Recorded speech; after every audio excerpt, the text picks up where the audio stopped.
So if you like, we could start. Why don't we start now? Okay. Let me kick it off then. Sure. Am I audible enough and all that? So fine. Yeah. आपकी इजाजत है, Sam? Can we start? Yes, sir, please. Okay, good. But good to see you. You're looking good. Thank you. Good evening, ladies and gentlemen. Dr. Sam Pitroda, Mr. Harshpati Singhania.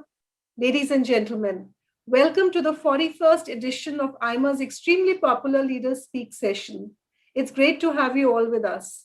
Our special guest today is a man who actually needs no introduction. He's considered the father of the telecom revolution in the country and the founder of the technology-led approach to solving the developmental problems in India. Though he is a global citizen, he is an Indian at heart, and he continuously thinks about ways to help the development of the country. He also happens to be the person who gave me my first job at an extremely exciting place to work in those days, the Center for Development of Telematics, which he set up. Sam, you hold a very special place, as you do for so many CDOTians now spread all over the world. You brought in a new way of working by empowering young people, young IIT graduates, who did wonders because of your encouragement and support.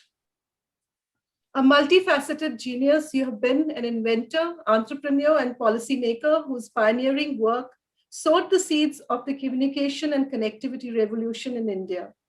Besides telecom, you've also been involved in India's policy upgrades in the areas of public broadcasting, e-governance, railways modernization, and more. You've also founded many nonprofits that deal with the issue of food security, transdisciplinary health, and global knowledge sharing. IMA has been privileged to work with you through the years, and today it is a special honor to hear you talk about your new book, which you have written while cooped up at home because of COVID. An outstanding book that looks at the world with a fresh perspective and offers solution to many of its entrenched problems.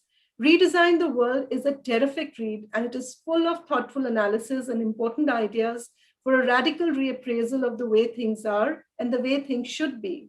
This is your 5th book, and it shows the great range of your thinking as you have delved into social, political, economic, religious, technological, and environmental issues in this book. You've woven these apparently diverse issues into a holistic thesis for making the world a better place. So it is a great pleasure for us to have you once again on the IMA platform to talk about your latest book. But before I hand over the session to the President IMA, we have a short video to mark the release of your book, Sam. So if I can request my IT team to please launch the video.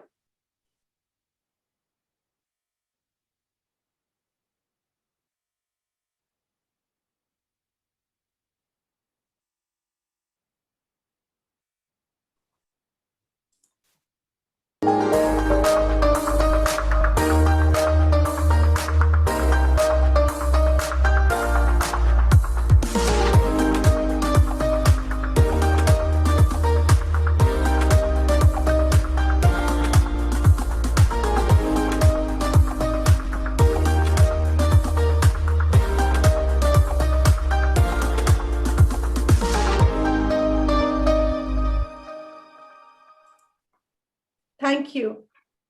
It is now my pleasure to invite Mr. Harshpati Singhania, President IMA, and Vice Chairman and Managing Director, JK Paper Limited, to conduct the session. Over to you, Mr. Singhania. Thank you, Rekha. And good evening to all. At least good evening to those who are in India, and it would be a very good morning to Mr. Pitroda, and good afternoon or whoever is in between. Mr. Pitroda, it's a great pleasure to have you with us, and congratulations on your new book called Redesigning the World, a global call to action. Indeed, it's a very powerful title, Call to Action.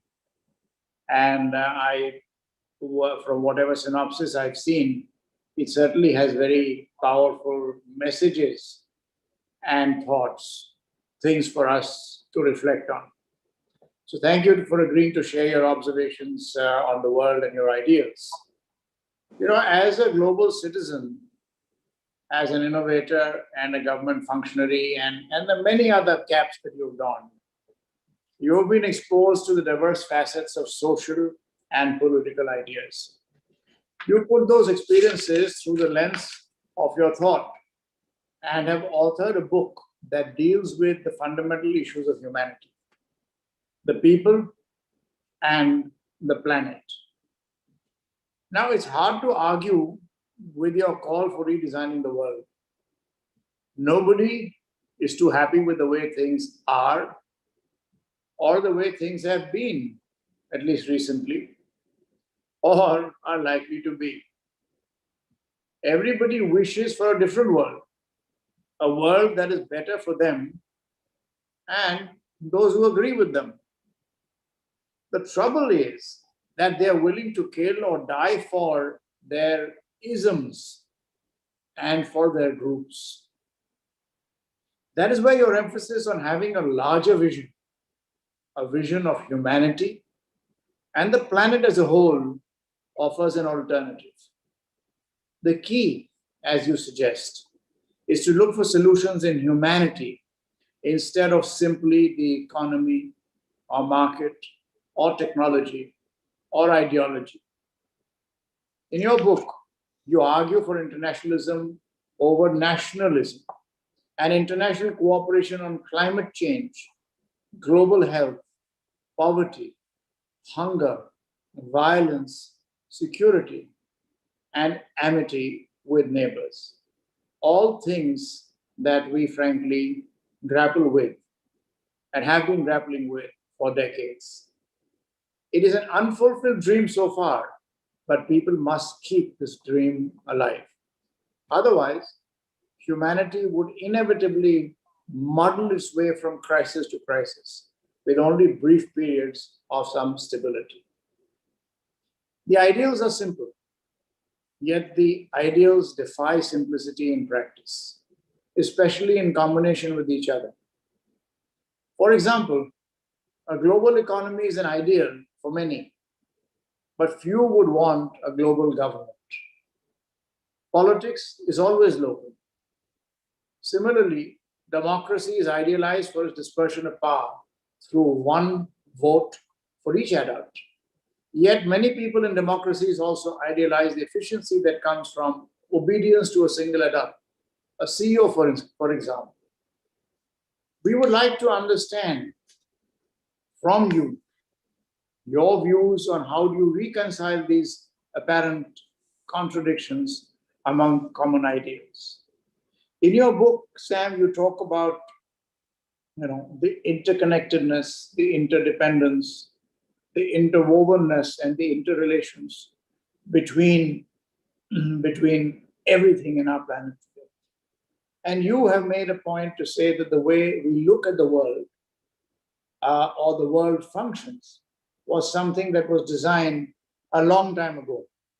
And you argue that the world was last redesigned in that form almost 75 years ago after World War II. So, and this has worked well. So what is this new design? People's aspirations have changed. And far more recently, of course, COVID has become a completely new dimension, which is forcing us to change a lot of things that we never actually actively thought about. Technology and a whole lot of other things. And you talk about the seven tipping points in the last 70 odd years. So with these words, it is my pleasure to invite you, Sam, to talk about this redesigning this world. Thanks once again and welcome. Thank you, Mr. Singhania. Thank you for the opportunity. Rekha, thank you for the leadership you provided in organizing this. Ladies and gentlemen, greetings from Chicago.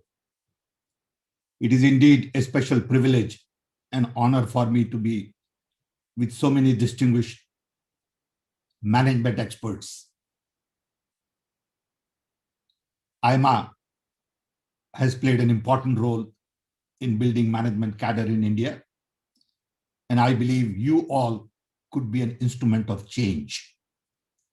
And that's why I appreciate this special opportunity to bring about generational change through people like you. I'm not an expert on anything, but I have made some observations based on my journey of last 79 years. But before I begin the discussion on the book,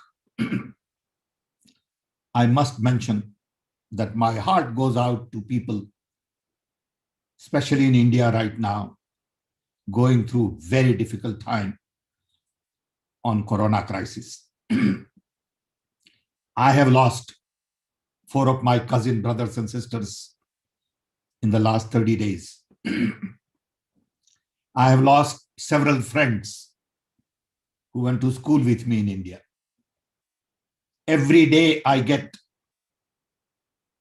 dozens of calls.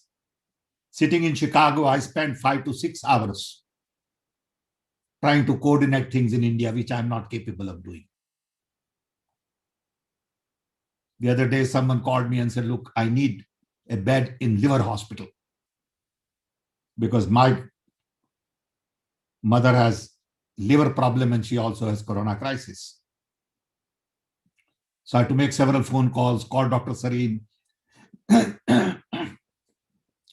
He was kind enough to help. Sometimes it works and sometimes it doesn't work. But I know the difficult time we are all going through. It is very painful. I believe it has a lot to do with management. I believe it has a lot to do with restructuring our systems. I believe it has a lot to do with redesigning our world. I have been locked up in my home essentially for last 14 months. I did not move out of my house for 13 months. Not at all. Somebody will drop off groceries. I didn't drive a car. My wife and I just stayed in this home because it was important for us to isolate ourselves. In that time, I decided to write this book. This book called Redesign the World is a product of Corona crisis. It is directly linked to Corona because Corona brought to my attention lots of things that I had never thought about before. That we are all interconnected, interwoven, interdependent in a very special way that we don't even know. I had never imagined that one little virus in middle of nowhere will put entire world on halt. If somebody had told me this 5 years ago, I would have said it's impossible. World will continue to work. You can isolate things, but this was unthinkable. This idea of Corona must tell us a lot about how we want to redesign the world. Do we want business as usual, or we want new dimension to our development?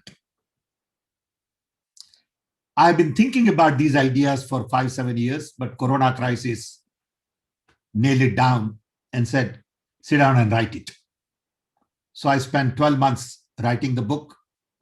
I had great support from Penguin, and I'm thankful to them for pushing me hard to get it done. My biggest problem was to reduce number of pages. First draft came out to be 450 pages. And I had to cut it down to 250 because I didn't want it to be a too complicated book. I don't have all the answers. All I can say is I want to begin new conversation with people like you. You are the domain experts. You have many answers that I don't have. Each one of us bring a lot to the table. It is all about mobilizing different minds to create new world. With this background, let me tell you how I started. I realized that the world was last designed when I was born. I was born in 1942, 79 years ago. That design was led by US, which gave birth to UN, World Bank, IMF, NATO, WTO, WHO. It also gave birth to GDP, GNP, per capita income, balance of payment, trade deficit, all of these measurements. After that design, UN was launched in New York. World Bank and IMF was launched in Washington. At that time, China did not matter. India was still a colony. And as a result, India, Africa, and China's input was never considered. This design was predominantly a Western design. That design was important because nations were ruined, world had to be rebuilt, and US played an important role in building Europe, Japan, and basically created rule-based system. The contribution of rule-based system is enormous. We all have benefited a great deal. Peace has prevailed to some extent. Poverty has been reduced. Development has increased. Technology has been democratized. Lots of things have happened. Lots of good things have happened.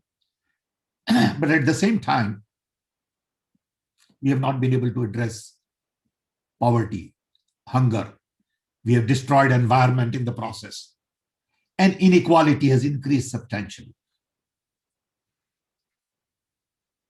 So when I look at this design and see where we are, I realize that in a hyper-connected world, which is basically my background in telecom and IT, and I see world only through connectivity. When I came to India in early 80s, my mission was to connect India. Then we had 2 million phones. It used to take 15 years to get telephone connection, 10 years.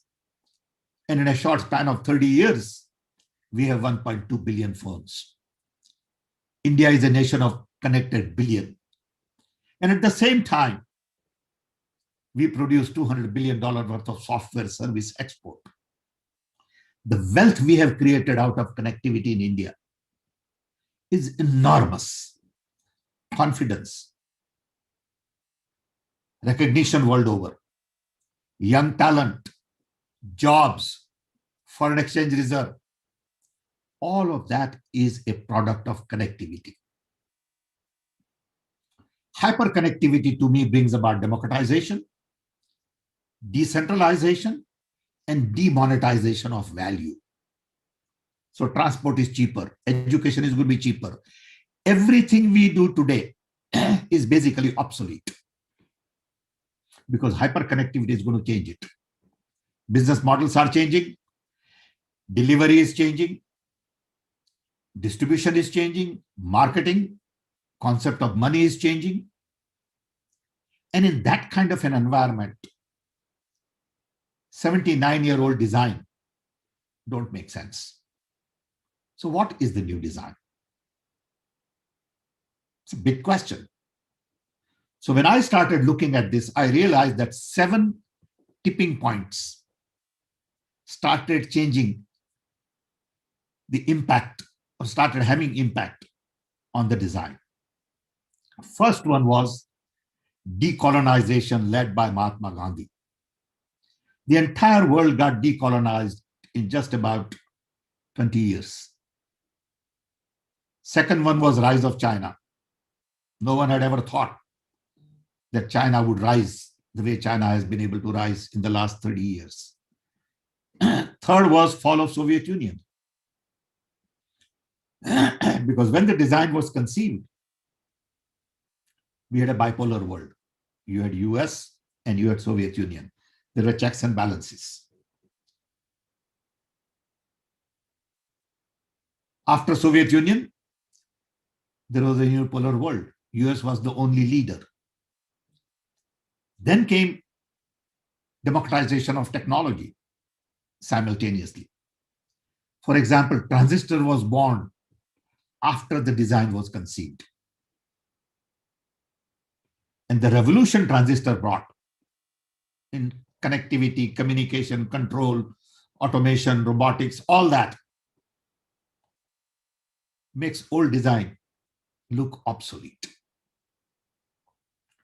Then came, with technology, inequality. Technology also brought a lot of inequality. Very few people became very rich and lots of people remained sort of poor. And finally, 9/11 changed everything. 9/11 was a response to a unipolar world. I believe there wouldn't have been 9/11 if there was Soviet Union side by side with US. Finally, Corona crisis put all of this thing in proper perspective, that we are all connected. Everything is connected. For example, jungles of Brazil. Whose jungles are these? Not Brazilians. They affect entire world. Himalaya mountain is not just India's. It is human heritage. So our rivers, our ocean, our space, our environment, it is everybody's concern, everybody's property. So when the last design was conceived, there were 5 fundamental issues, according to me. First, democracy. The idea was to propagate democracy, empower people. Second, human rights. Third, capitalism. Fourth, consumption. And fifth, military. In Soviet Union, you had exactly opposite paradigm. Democracy was dictatorship. Basic needs were dictated by the government and basic rights were curbed. Human rights. Consumption was controlled. Capitalism was rejected. And public sector was the only answer. The only common was military. Everyone wanted to build military infrastructure because the mindset was still that of World War. That only way to bring equality is to fight.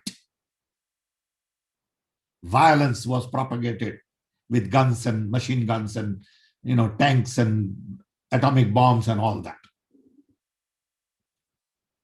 So then this design did well. But to me, there are only 2 things that matter in life: planet and people. And Corona crisis brings that into focus, that nothing matters. Corona virus did not distinguish between rich and poor, urban, rural, black and white, men, women. It attacked everybody because coronavirus knew that we are all connected. It could travel all over the world. It could affect everybody, get into your nose, and it could kill you. And it came from somewhere where no one had thought that a weapon like this can be created by nature. So one, we are all connected and we must focus on our planet first. Planet does not need people. People need planet. Planet will survive without people because there are many other life forms. But people cannot survive without planet. And when I say planet, I'm talking about birds and bees, to animals, to the trees, to environment, to air, cloud, ocean, rivers, mountains, all of that is part of our heritage. And we have destroyed that. We have cut our jungles, we have polluted our rivers, we have created mountain of plastic garbage in the ocean, we have killed our fishes, we have killed a lot of our animals, our birds are dying, our insects are dying, and we think it is okay. We think we will survive. Like corona crisis, someday it's going to hit us. That little insect we killed is ultimately going to kill all of us. So planet is the key to what we do. Second, people. All human history is based on fights. Fights because of inequality. Fights because you want to control one group of people. Like British came to India to rob resources. Today we live in an era of surplus. We don't need to fight for resources. We can do business for resource sharing. Today, people want equality, but all the fights are about discrimination. Middle East is discrimination. I mean, look at the kind of hate we create between India and Pakistan. For what? I don't understand. But that's how people see their power maintained. So if we don't recognize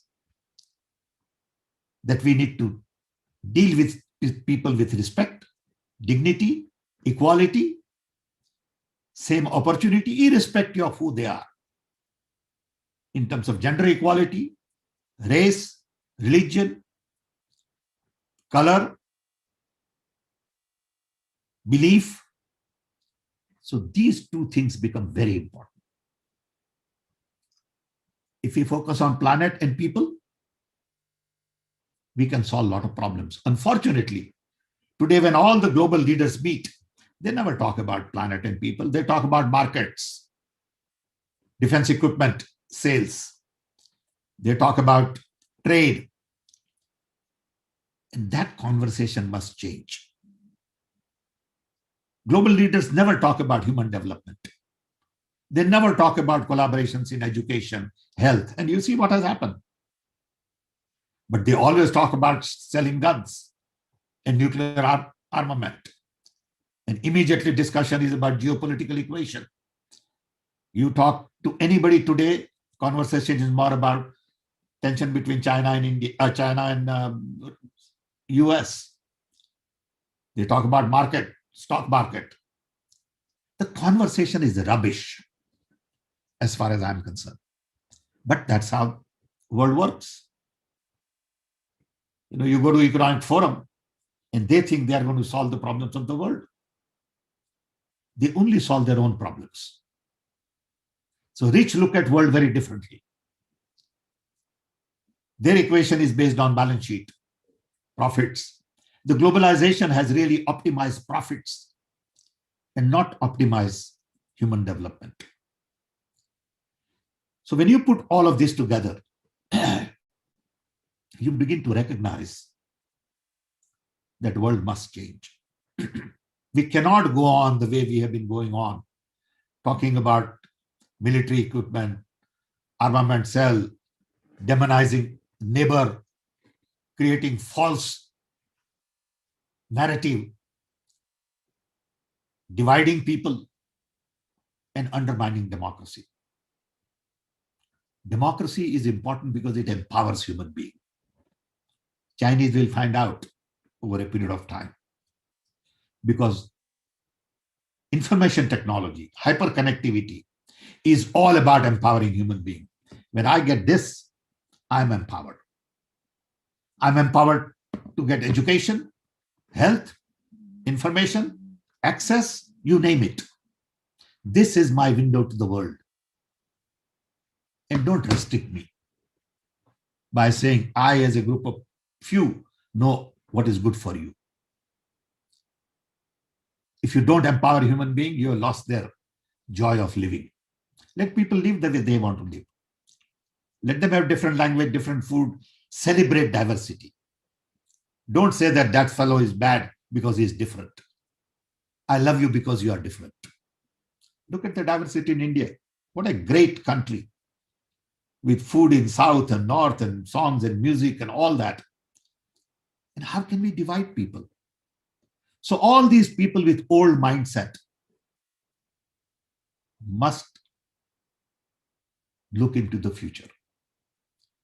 Future is all about what you see in front of you and not what you see in the back of you. History is great, but enough is enough. I got to derive my strength from my vision. And my vision has to be based on equality for people. There is no equality in America because you know how blacks are treated here. There is no equality in India. You know how minorities are treated, how Dalits are treated, tribals are treated. So my first equation is that take democracy to inclusion. Without inclusion, there is no democracy. There is democracy for few. And the way democracy works today by voting and winning election and then one crazy guy deciding for the whole nation doesn't work. You need collaboration, cooperation, co-creation, communication.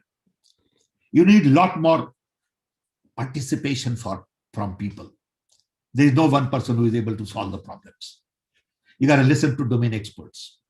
And for democracy to function, you need to build institutions. You need to give autonomy to institutions. And when you kill institutions' autonomy, democracy is dead. And hyperconnectivity says a little kid in the village in Bihar is as powerful as somebody sitting in Delhi. Don't underestimate that talent, because he also has window to the world and he observes these things and he or she has their own view that you got to listen to. So dividing people is not going to work in the long run. It may work for a while. What is going on vis-a-vis sort of populist movement in the world is a knee-jerk reaction to hyperconnectivity. What happened in the US with Trump, what happened to some extent in India, in Hungary, in other countries, to me is a knee-jerk reaction to globalization and connectivity and networking. You got to get over that. And you got to realize that the future belongs to networking. So when you look at the visions of the world today, there are two visions. One is the American vision, which says, I want to take this design that we built 70, 80 years ago forward, which is good. Second is Chinese vision, saying we are going to take over the world. Belt and Road Initiative. We have lots of capital. World is going to work the way we want. I'm saying there is a third vision of the world, which is not Chinese, which is not American. A vision that is more networked. Vision where there is no one leader. Because that's what hyperconnectivity gives you, ability to network. Vision that looks at bottom-up development and not top-down. Vision that interconnects smaller companies to build scale. And you don't need multinationals all the time. Vision that looks at localization and globalization at the same time. Vision that is not in black and white, but vision that is in gray all the time. Vision where you can have contradictions and still be comfortable. So one, take democracy to inclusion. Two, take human rights to human needs, because we live in an era of surplus. There is no scarcity in this world, but we wind up producing for people who can afford to buy and not for people who need it. I have said this for the last 35 years. Best brains in the world are busy solving problems of the rich, who really don't have problems to solve. As a result, problems of the poor don't get the right talent. Third, you got to take capitalism to new economy, where GDP is not the only measure. gross environmental product, gross human development product, and there are many, many other parameters. Then consumption is not necessarily the answer.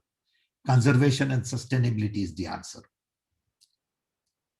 And finally, I believe very strongly that world must get off building military infrastructure and really need to promote non-violence everywhere. There's no need to fight. There's enough for everybody. Why fight? You build all these nuclear bombs, but nobody's using it anyway.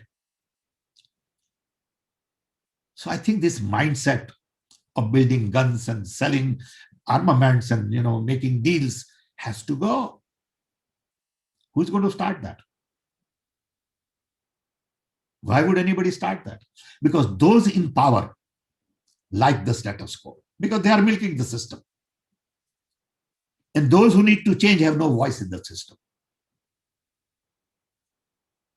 And somebody has to speak up.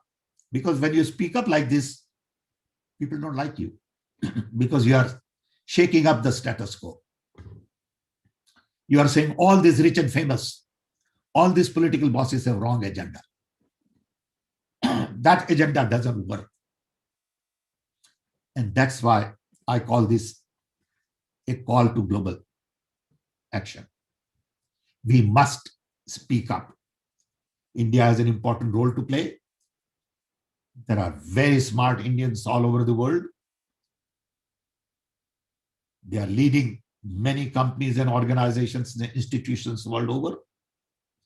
And I think we need to be pushing for a third vision of the world, which is not an American vision, not a Chinese vision.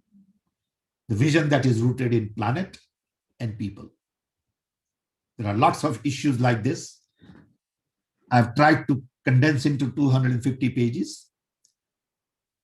Some you may agree with, some you may not agree with, but we'll have a conversation.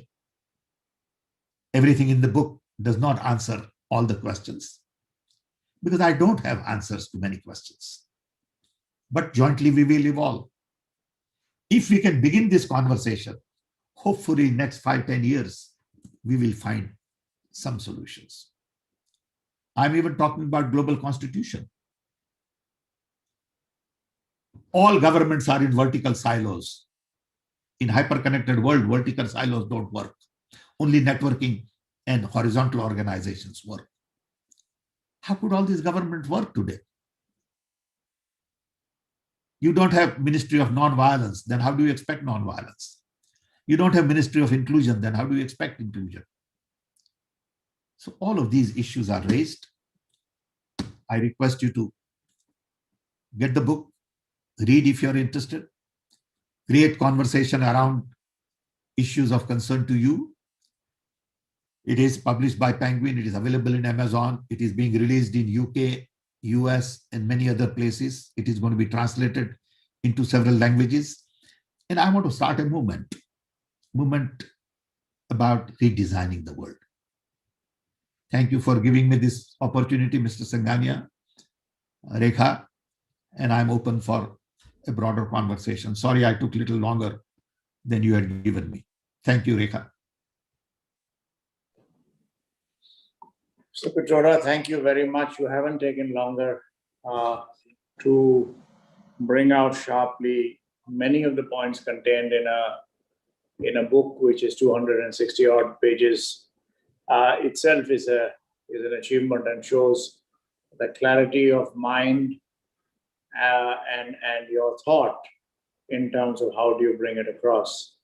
Now we have several questions which have come from the audience, and I have some of my own, but we have several questions. So if it's okay, we'll open it up to that.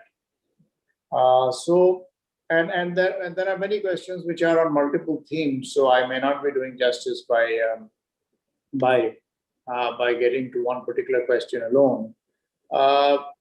Could you, Pitroda Sahab, talk about, one question is regarding the education system. and how our education system, we are now realizing, seems to have failed us. So how can we create a new world without revamping this education system? This comes from Mr. B. Vijay Kumar, for example. Or do you want me to put you 3-4 questions or 2-3 questions and then you want to take them? Whatever you decide. You are the boss. No, sir, you decide whatever you want. No. I mean, I'm there to serve you. You are my customer. Okay? If I don't serve you, I'm not done my job. Okay. Okay. Let's take this one. Let's take this one and then we kick off. Okay. Thank you. Education all over the world is broken, not just in India. It is broken in America, it's broken in England, it's broken in China, it's broken everywhere.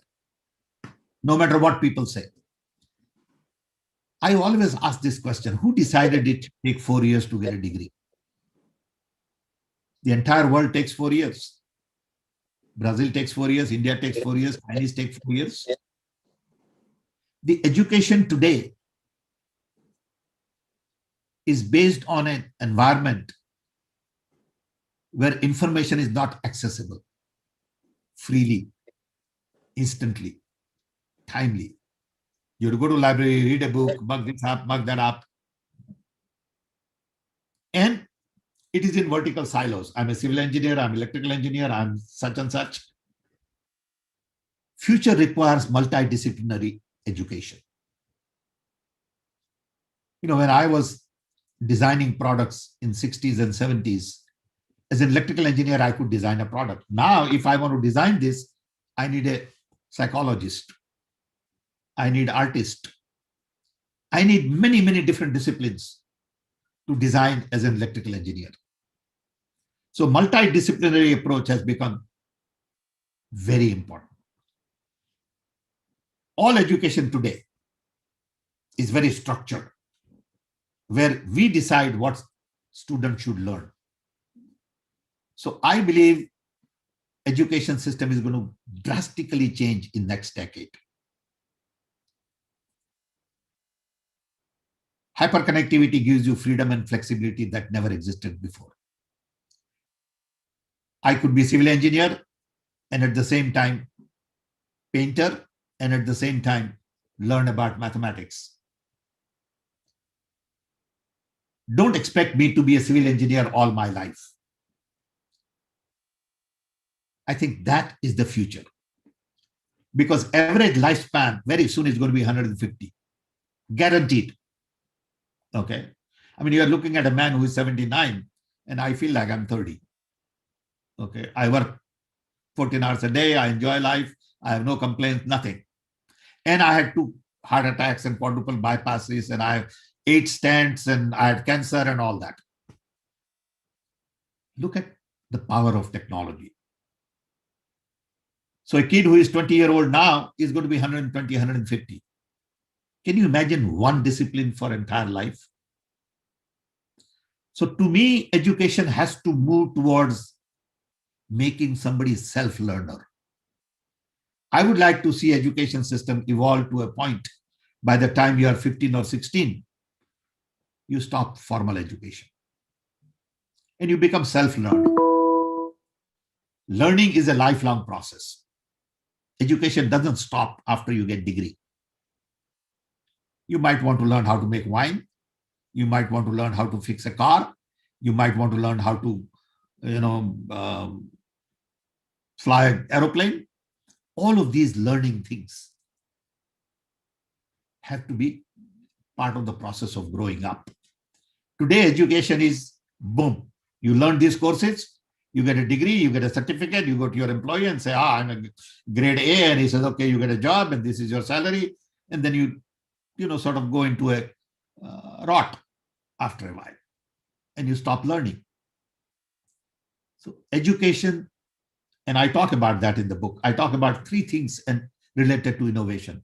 One is health, education, and work. What is work? What's the concept of work?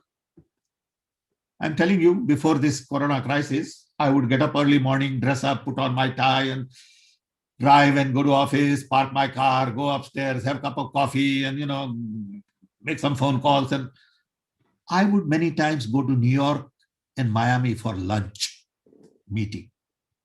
Get up at 4, take a flight at 6, reach there, get a car there. And doesn't make sense anymore. Now I tell people, hey, get your lunch there. I'll get my lunch here and we'll have Zoom lunch meeting. Look at the amount of energy I save, time I save. I love this lifestyle.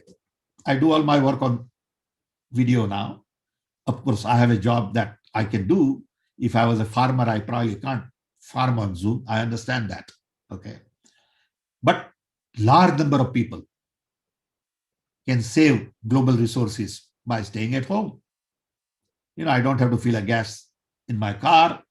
I don't drive. I don't have to go to laundry every week with 6 shirts and 1 suit. I don't have to waste all that water. Look at what this little change has done. So I think education will change, is changing, but will change drastically.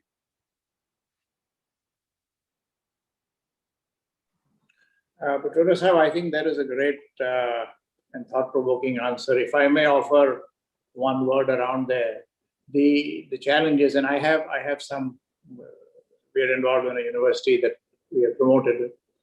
I would love to have you there someday, of course, but I think one of the challenges we find is that this mindset change, this interdisciplinary approach you talked about, and there are other people whose questions are around not education, but interdisciplinary approach of problem solving, you talked about connectedness and partnerships. But I think one point that you just outlined in your answer here is the change of mindset.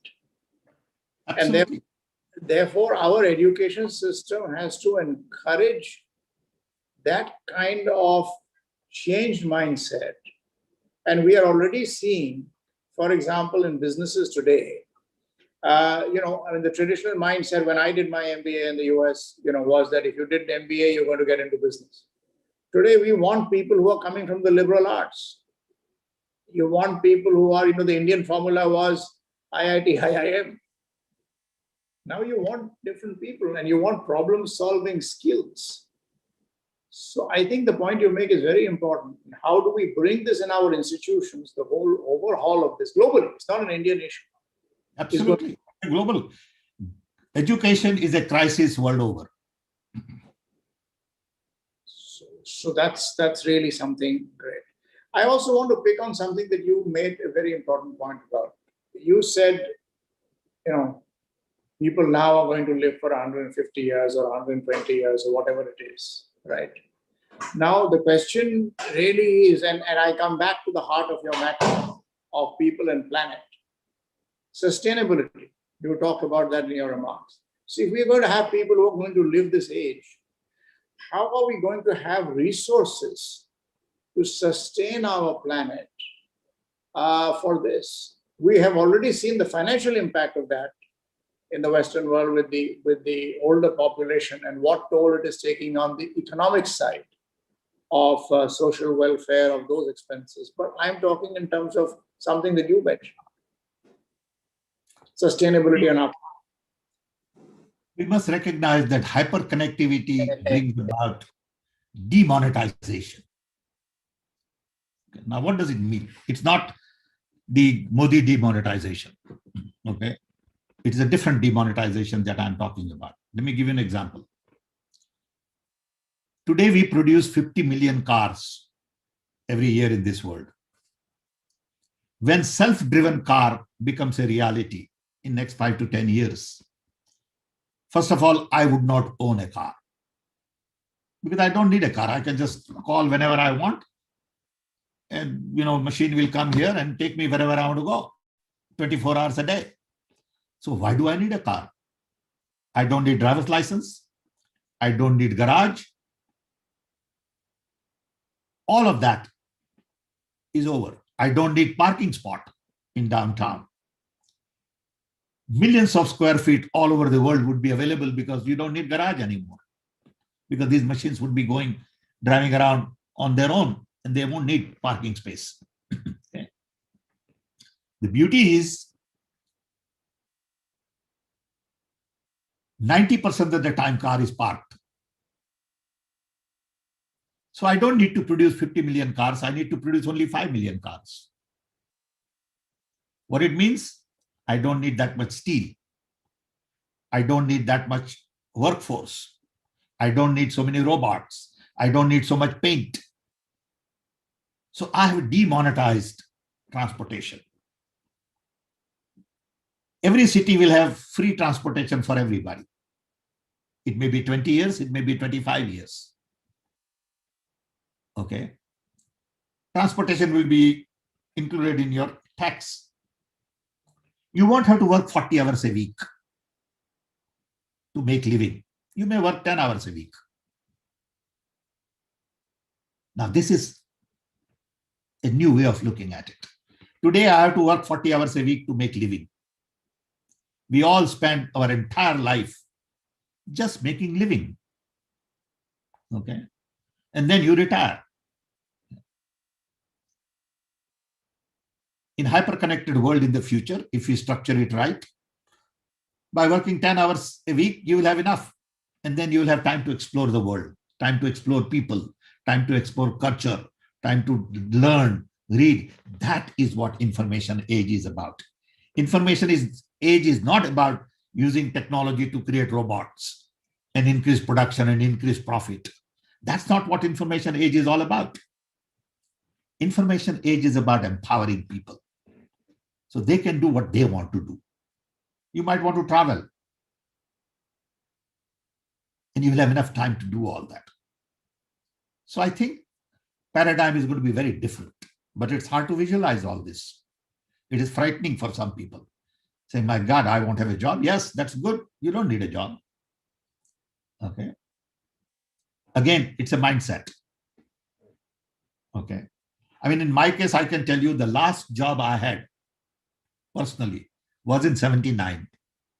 After 79, I never had a job. I did whatever I wanted to do. I worked with Rajiv Gandhi. I came here. I worked with Manmohan Singh. I do this. I don't have a job. I don't have a boss. Okay. I don't have a regular income coming in. I don't get a paycheck. Okay. But I survive. I'm not very rich, but I'm very comfortable. I'm happy. Okay. I never worried about regular income. Okay. I said my freedom is more important to me because my mind was trained on connectivity. And I wanted to spend my life on looking at connectivity differently. And if I had a job, I wouldn't be able to think the way I think. Yeah. So. Thank you. Again, a very thought-provoking answer. Another question from the audience, Mr. R.G. Dwivedi asked, is, it has been very often observed that the higher the GDP, the lower the happiness index. Please share your thoughts around that, first of all, in terms of why, what, how do you believe? I think there is no connection between GDP and happiness, first of all, higher or lower. Happiness is a state of mind. Okay. Happiness has nothing to do with money. You could be poor and be very happy, and you could be rich and be very unhappy. Just yesterday, I saw that Bill Gates and his wife are going to take divorce. Okay. What it means to me, I mean, there are different interpretations, and everybody has their own way of looking at it, is that with all this money, you couldn't be happy together. Bottom line. Okay. So now, what good is all that money? Yeah. Somebody could say, well, it doesn't matter. Fine. But what it tells me that money cannot bring happiness. Happiness comes from many other things. When you have a conversation with a friend and spend 2 hours having a coffee or a drink, that is happiness. And there is no exchange of commodity there of any kind. Okay. Looking at your grandchildren is happiness. Okay. So happiness means different things. It's all weird that everything we talk about related to money, productivity, efficiency, cost reduction, markets, stock market, value, basically says, I'm going to spend my lifetime increasing pot of gold, but not improving myself.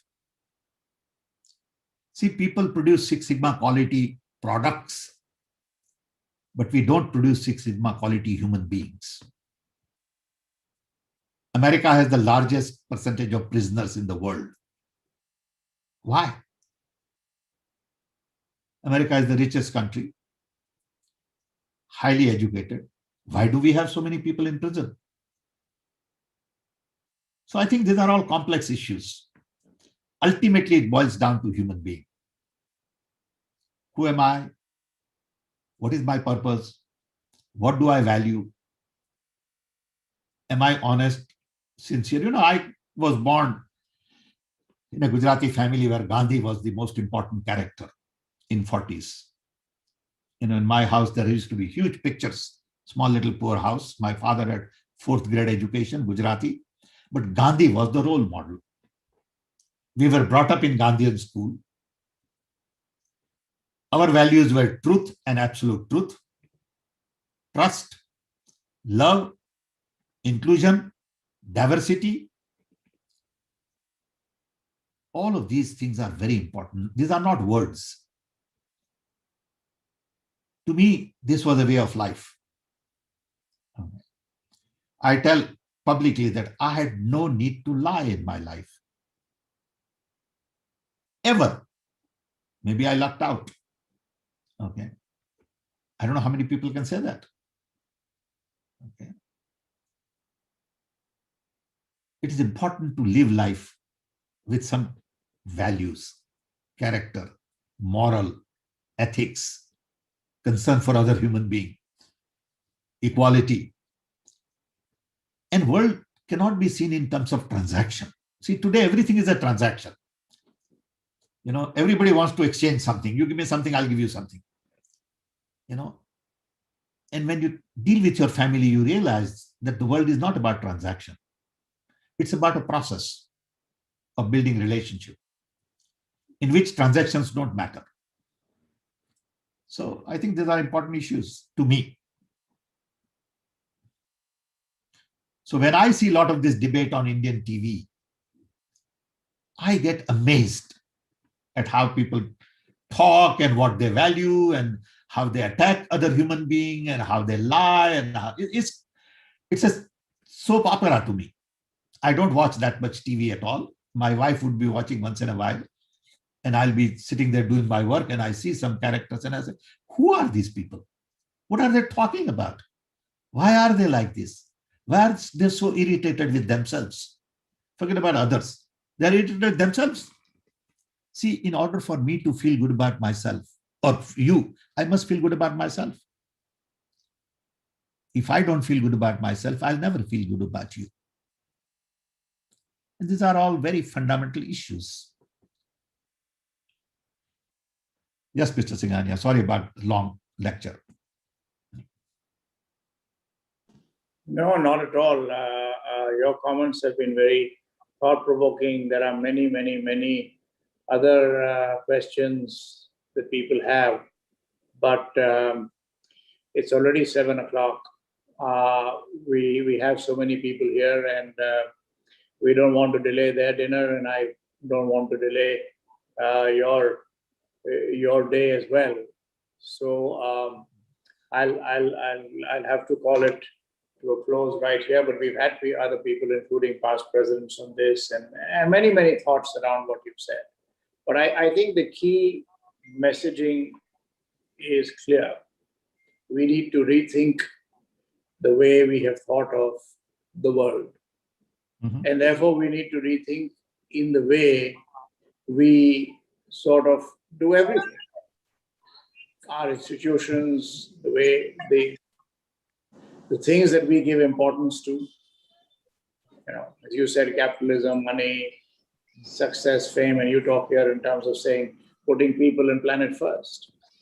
So the whole objective of even business.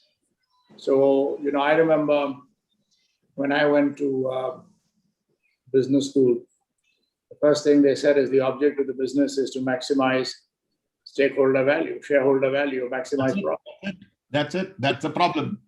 So now should we start saying the purpose is to look at sustainability of people, or to maximize, the happiness of people, the productivity of people, the achievement of the planet. How do we save the planet? So the whole paradigm, in other words, has to shift.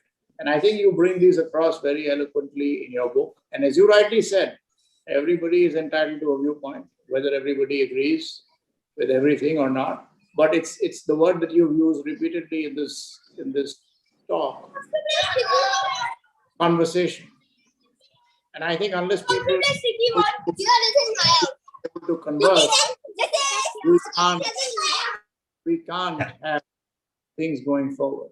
So thank you very much for your time and for being with IMA. You've been a good friend of IMA for years. My relationship with Singhania family goes long way. You may not know, but Ajay Path was a very, very close friend of mine. And Vijay Path also. Ajay Path used to come and spend months with me in Chicago. He was my uncle, or both are my uncles. So thank you for bringing that. Thank you for your contribution to India. We appreciate all that you all have done. And I wish we could have a longer conversation some point in time, Rekha. I want to learn all. Is it your birthday today? I Yes. was just told by a colleague it's your birthday today. So wish you a very, very happy birthday Thanks. Thank you for this, and from all of us. at IMA. Great. Well, just get the book and read the book. And Sam, they were about 2,725 on our social media. I guess all your Twitter fans have logged on. We have never had such a great response on Twitter before. So I think there were close to 3,000 people listening to you today. We had about 300 here and 2,725 on our social media. I tell you, the kind of people we have in India don't exist anywhere. Amazing people with love, concern, relationship. It is the joy. And with all this talent, when we can't do much, you feel bad. We have the best talent in the world. We have great people. I meet them all over the world and we get instantly connected. Okay. The key is to give them space and give them opportunity. And I hope we can have a longer conversation some point in time. In fact, there are some chats wanting another session with you. And there are a lot of birthday wishes for you on the chat, as I can see. They're just pouring in. If you look at the chat, they're just coming in. Fantastic. Thank you, everybody. Love you all. Thank you. Thank you. And everybody, please stay safe and be careful in these very, very. Thank you. Very and important. Our next session is on 11th of May with Mr. Arun Myra. Oh, great. Wonderful, wonderful guy. You will enjoy Arun. Yeah, he's a great guy as well. He's my colleague. We are just, we meet every Thursday. Yeah. For the last 1 year. Arun is great. Yes. You'll enjoy. Let me just say, since you brought up the family, Ajay Patji, or my uncle Ajuchaya ji, did put up an EPA-based plant in Kashmir, if you remember. Srinagar with the C-Dot technology. Unfortunately, Kashmir imploded at that time, and then everything went bust. We lost that business. I know. Did put that up. I've been to places, and you guys are just terrific. Family. Thank you. Thank you very much. Stay safe and have a great birthday. Thank you. Bye. Bye, Rekha. Bye-bye.